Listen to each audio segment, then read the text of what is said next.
Oi pessoal, hoje nós vamos falar um pouquinho mais sobre as lesões do plexo braquial em bebês e aí vamos explicar um pouquinho essas diferenças, entre bebês e adultos. Eu vou falar sobre três coisas principais. A primeira coisa delas é que o plexo braquial de bebê é muito mais delicadinho, e é como nós mencionamos no vídeo anterior, a energia envolvida na lesão é menor, é mais fácil, mais simples de secar o plexo braquial em bebê, a estrutura está relativamente mais bem preservada, geralmente, e com isso a gente consegue identificar com mais tranquilidade os elementos para então poder fazer a cirurgia e reconstruir.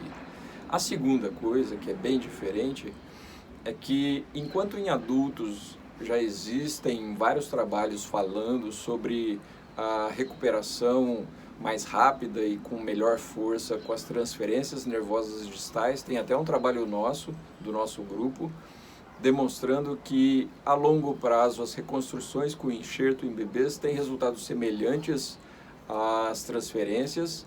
E aí, considerando isso, nós voltamos atrás e hoje praticamente fazemos a reconstrução do plexo braquial somente com enxertos. A terceira coisa é que também, diferente de adultos, quando você tem uma lesão muito grave do plexo braquial e que você precisa fazer as transferências extraplexulares, enquanto em adultos a gente existe a possibilidade, a gente tem a possibilidade de usar o nervo frênico, que é um nervo que auxilia na respiração.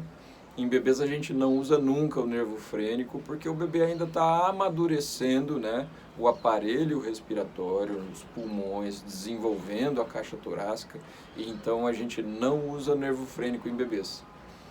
Tem uma coisa a mais que eu não mencionei e que vai além das três coisas, então são quatro coisas que são diferentes, é que nas lesões totais do plexo braquial em bebês, isso é muito importante, a gente precisa reinervar a mão. Então a gente se preocupa com os elementos inferiores do plexo braquial, que vão chegar na mão. Lembra que a gente falou sobre quanto mais alta a raiz, entre C5, C6, C7, C8 e T1, que são as raízes do plexo braquial. Quanto mais alta, mais próximo do corpo é o movimento, quanto mais baixo, mais próximo da mão. Então, quando os elementos inferiores do plexo braquial também estão lesados, a gente precisa dar uma atenção especial em relação à mão, porque durante o desenvolvimento dessa criança, ela precisa perceber a mão como dela, e isso precisa estar impresso lá no cérebro dela, para que ela entenda que ela pode usar aquela mão.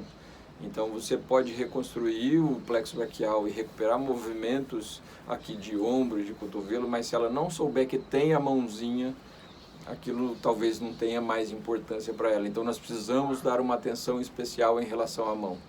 Ok? Então esse foi um bônus. Então nós falamos sobre as três coisas e o bônus de possíveis diferenças, entre a cirurgia de plexo braquial em adultos e de plexo braquial em bebês. Deixem aí seus comentários, suas dúvidas, eu posso esclarecer mais coisas depois e a gente continua conversando. Grande abraço!